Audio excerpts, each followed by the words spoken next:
Hey, Pretty Girl Club. Welcome to another Exotical Storytime. Be sure to email your personal stories to exoticalsunited@gmail.com. Now that the community is growing, we've got lots of people with their eyes on us. And so now it's our time to talk about our side of the story, our experience with people judging us based on our skin tones, our hair textures, or our racial backgrounds. If you want your story to be shared, please be sure to email me at exoticalsunited@gmail.com. Let's go ahead and get into it. This girl says, "Hey, Pretty Girl Club, I have a personal experience in the workplace that I'd love to share. I'm a monoracial, lighter toned woman that simply looks mixed. So she's monoracial. She just happens to look mixed. My phenotype doesn't fit unambiguous dark-skinned black women. I am lighter brown tone with type 3 hair and ambiguous features. I know that I am subjectively attractive and I've always been called beautiful. I have had to defend my blackness many times," which is a story in itself. "I started a job during quarantine. I was one of the only 2 black people employed there. This was around COVID, so I always wore a mask and never showed my face.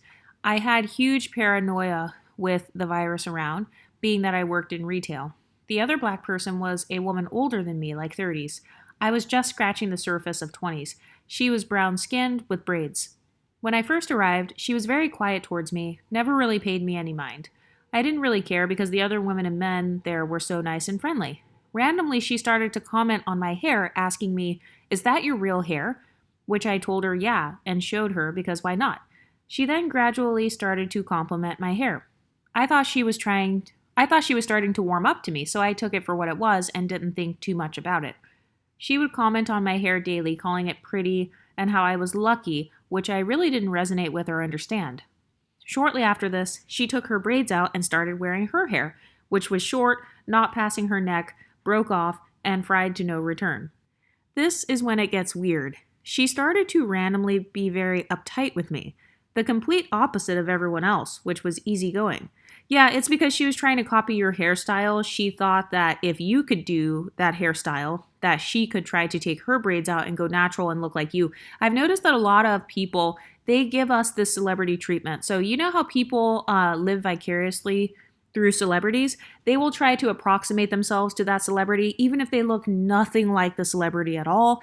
They will try to copy their hairstyles, even though they look nothing like them at all. I have noticed that a lot of people do this with MLS women. They will try to copy your hairstyle, and they think that it'll look kind of similar to you, or that, that they can kind of have the same vibe as you as far as their look. And it just doesn't hit the same. Like, I know I've had that happen to me with both black women, unambiguous monoracial black women, as well as unambiguous monoracial white women. So I'm not surprised. She was trying to copy you and it didn't pan out. And so that's why she's starting to get uptight, because she was jealous. She thought, oh, my hair can probably do the exact same thing as hers, but it didn't. That's just my initial analysis.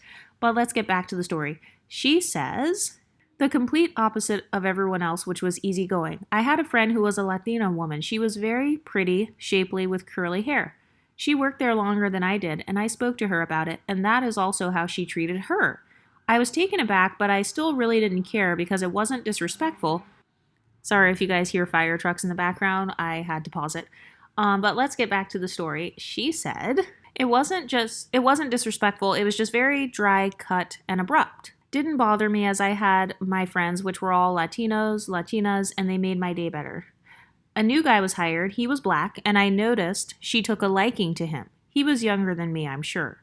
I never really interacted with him at all until the general manager asked me to help. I would take my mask down while on break, since I was completely isolated, or it was just 1 or 2 other people in the break room. One day I had my mask down and the new guy came in on his break as well. We spoke, but very casual, nothing crazy. She came in and seen me for the first time and said, "Oh, that's what your face looks like." I just laughed, because how do you respond to that? After that happened, that woman made my life a living hell. She would yell at me, telling me I was taking too long to do things, which wasn't true whatsoever. Being that the general manager and other managers always said I was doing great, she would force me to go pick up the new guy's work. She would also be overly critical to what I was doing and would let the other guy pass right on by with doing the bare minimum. She picked out any and every little thing. When one of the other managers would tell me to do something, she would attempt to come override them and make me do what she wanted, despite her not having that authority. I also gained a stalker working there. He would never buy anything, just come to the store to look for me. I alerted my managers, and they would let me hide in the stockroom until he left, being that we were all women, and they understood. But she criticized that and had no empathy for my situation and wanted me to work through it until one of my managers, a white woman, told her off about it. It all came to a breaking point when I asked a manager if I could pay for a pair of shoes I wanted since I am on break, which many employees do, and she said yes. I went to go check out, and the black manager ran over to the register out of nowhere and aggressively shut it down. She screamed, "No, you're not about to buy that. You can go put that back." Like, was she my mother? My other manager looked at me because she was docile. She didn't speak up. She didn't speak up against her, but we all knew what she was doing. It was simply from her own doing. No policy prevented me from buying anything on my break. I was fed up and threw the shoes on the ground for someone else to pick up in front of her to get the message across that I'm not letting you push me over.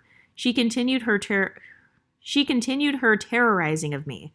Every day, it was something as if she felt I was there to strictly impress her. I went to my general manager, and he had every excuse. She's just like that. She's a mom, and her boyfriend gives her grief, etc. I shortly quit after that. Yep, I've noticed that there are some people who are jealous of anyone who is more ambiguous than them. Some people are jealous of anyone with even the slightest bit of ambiguity. So even if your hair is a little bit curlier than theirs, or you're a little bit lighter, maybe you are mixed race, some people, they just get jealous because they associate those things with beauty and social status. And so because of that, they will try to use their power or their position to humble you. I've seen this happen so many times in the workplace. People will try to use their position in the workplace to humble the pretty girl because they feel like, I'm a loser in life. Like, outside of this job, I have absolutely nothing going for me in life. And she has something going for her outside of this job, her beauty. And so as long as she's at this job, I'm going to make it a living hell for her. I've noticed that a lot of women have that attitude. But what do you ladies think? Let me know in the comments section, and I'll talk to you next time. Stay pretty, ladies.